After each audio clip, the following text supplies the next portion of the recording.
Alright, what's going on, everybody? Welcome to the channel. So today I want to talk about Bancor, and I want to compare it with the Uniswap protocol. Now, so for those of you guys who don't know, Bancor is an automated market maker system. Uniswap and Bancor function very similarly, and I want to sort of outline the main differences and the key differences that you need to understand if you want to make an educated decision on the future of liquidity. So this is just an open dialogue. I just want to give my opinions and how I see it. So Bancor was the first project to ever come out with this novel idea of automated market makers, basically eliminating the traders on exchange and getting rid of the order book and allowing you to trade with a smart contract filled with reserves of currency. That's basically what Bancor's idea was, and it was a large success. They had a ICO in 2017. It was very popular. It sold out. They even had to extend it. And this caused a little bit of controversy from Bancor in the very beginning. There was a guy called Mingan Sire, and he wrote a lengthy article, and he attacked Bancor on several things. One of the things was the ICO, the way the funds were raised. Another thing that was very big that he attacked Bancor on was that he did not feel that Bancor needed their custom BNT token to run the network. He thought that because they inserted a token into this liquidity pool system, into this automated market maker system, that somehow it was unneeded and unfounded, and therefore Bancor was a scam. Obviously, this was proven untrue, being that Bancor raised the ICO in the peak of the crypto bubble in 2017. So if there was ever a time for them to get out and run with the money, it would have been several years ago. But yet they continue to keep on building in 2020, and congratulations to all those guys for all the hard work that they're doing. Now, one of the main things though is that he said, yeah, we don't need the BNT token. Why not just use Ethereum? And there was a lot of people who agreed, a lot of people who disagreed. It was sort of a controversial thing. And what we see, which is the most beautiful thing about blockchain and crypto, is that, you know, when people are not agreeing, there's always the ability to fork. So what happened was, now we have a fork of the Bancor network, essentially with Uniswap. That's essentially all Uniswap is the same thing that the Bancor network is, except where they took out the BNT token and they used Ethereum. They used the Ethereum token to bootstrap the network. Now, on the surface, you know, this seems like what I think it seems like to a lot of people is, oh, wow, what a brilliant idea. You know, we should have just used Ethereum all along. Ethereum is the home of DeFi. Ethereum is a much more liquid token. It requires a lot less work. And why don't we just use Ethereum? Okay, and it's working fine on Uniswap.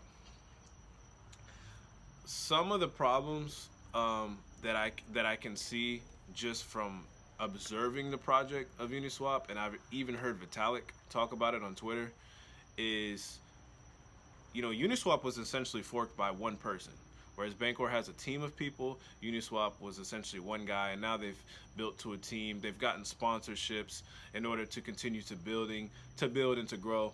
But now they're at a point where they're like, okay, well, how do we secure funds in order to maintain growth of the protocol? Because the protocol is gaining traction. How do we maintain the funds that are necessary to keep driving adoption of this Uniswap protocol? And I think that is an inherent weakness, and I think that is one of the good things about having an ICO, is that now you have funds, you have a community of people who have a linked interest for the project to succeed. You know, you have several Ethereum holders that may not agree with Uniswap at all. They may not even, you know, they may not even be in support of this automated market maker system. Whereas people buy BNT and they understand very well the community, which is leading me to my next point. All of the decentralized liquidity pool networks are transitioning into DAOs. So Bancor is becoming a DAO. Kyber is becoming a DAO. Uniswap is transitioning towards being a DAO, and what that means is a decentralized autonomous organization. That means that it's going to be even more decentralized than it already is. And I could make the argument that Bancor is one of the most decentralized projects in the space, for a lot of reasons. So everybody's making this push that's going to make everybody more decentralized, and it's going to give the community a vote. So the community is going to vote as far as things like inflation, inflationary rewards that get paid out to token holders. And that's a big thing that Bancor has to offer that Uniswap, unless they somehow create a token, will not be able to offer. And I do think it is a more rewarding liquidity providers with not only the trades that take place inside of a relay, because you got to understand that every relay has a percentage that gets taken in order to gain more relay tokens, in order to increase the value of that relay token. So now on top of that, you stack inflationary rewards. It really is going to build up the system rather quickly, and that's why I'm so bullish for Q2, just because I see that transition happening. I see Kyber doing that. I see Bancor doing that. I don't know how Uniswap is going to be able to do that, create a token, do all that stuff, if they're going to be able to do it quick enough, because I think it'll become evident very quickly that having inflationary rewards is the most efficient way to give yield on these liquidity pools, to give APR on these liquidity pools. Because not only will you be able to get a higher yield by staking inside of these liquidity pools, because you have inflationary rewards, you have the smart contract taking a little piece of every transaction, and then you also have the team adding liquidity. Several teams are adding liquidity into their own liquidity pools. So now you can essentially have more depth inside each liquidity pool, and there's more money to earn. And liquidity pools, I think at this point, this primitive it's becoming very obvious that they will become one of the highest yielding DeFi protocols that I can see. Certainly with more risk, but they surely will be some of the highest yielding protocols, and they're getting very close to nailing that and solidifying themselves in the space. Now, the good thing about inflationary rewards, and the thing I want to talk about with that is, so Bancor has plans right now. They have 27% of the BNT tokens being staked inside liquidity pools. They're aiming in Q2 to double that, more than double that. They're aiming for like 60%.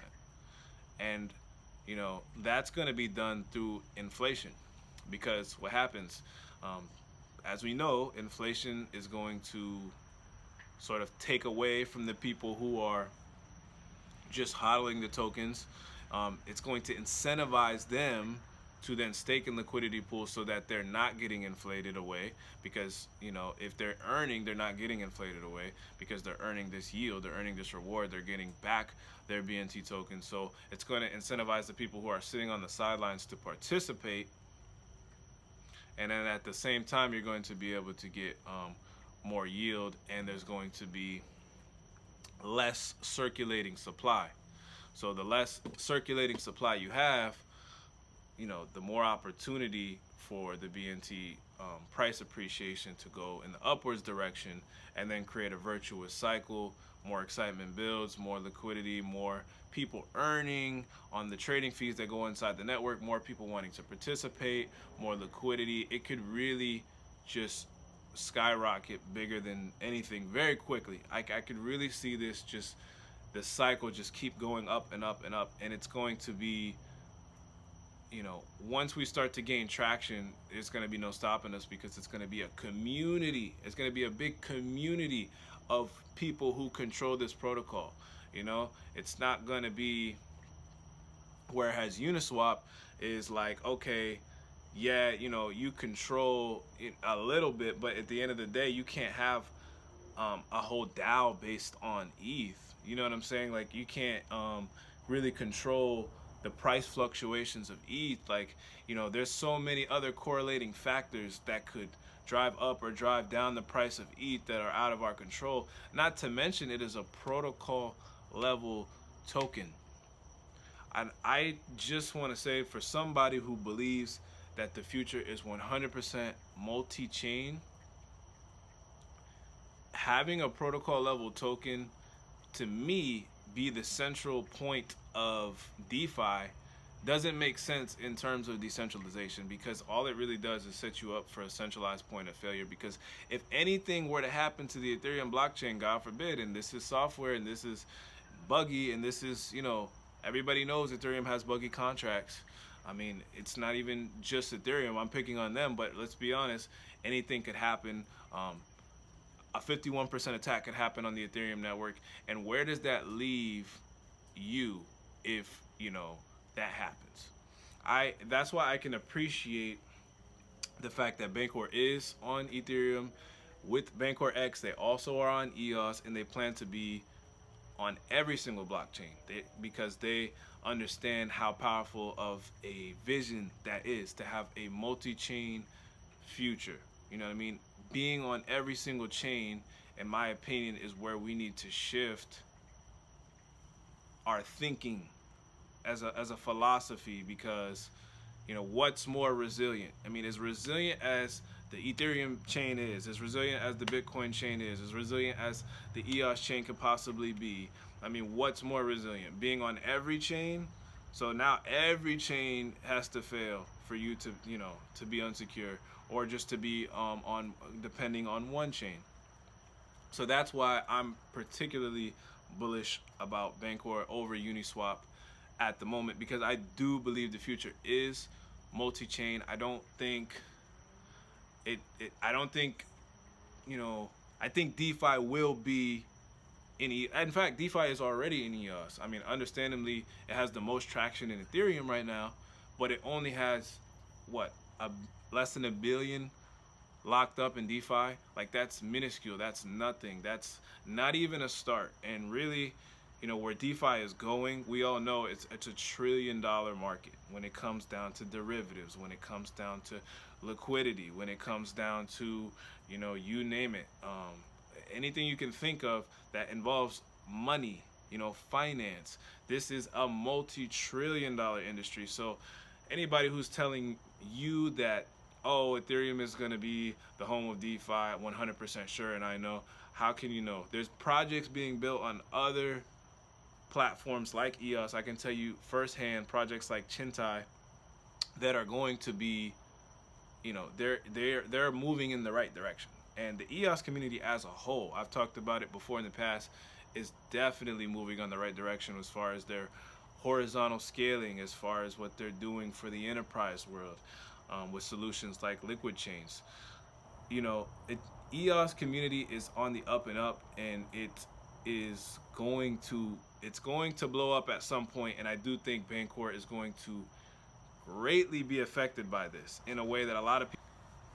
Sorry about that, guys. The video cut out on me. But what I was saying, just to finish this up, wrap this video up, was that the EOS community, as you guys already know, if you guys follow my channel, you're probably in the EOS community. But the EOS community is on the up and up. There's so many great projects that are in the space. And I think Bancor will benefit massively with the ascension of EOS. In my personal opinion, so many misconceptions about Bancor that a lot of people just don't understand. The listed volume on CoinMarketCap is wrong. The volume is almost always wrong. A lot of people are still catching up to how these liquidity protocols work and how to correctly measure volume. They have things like virtual reserves. Like, they have a lot of Bancor the team is very talented. The developer team and the engineering team, they're very brilliant. They're very smart. And not to mention, one of the things that's critical to EOS mainnet, Rex. You know, Bancor played a hand in that, and the Bancor system is, you know, that arguably is DeFi. Rex is DeFi, and you know that never gets taken into account when we're talking about DeFi contributions. I mean, Rex is huge. Rex has a lot of liquidity depth. So I mean, there you go. And Bancor, like I said, is responsible for that system.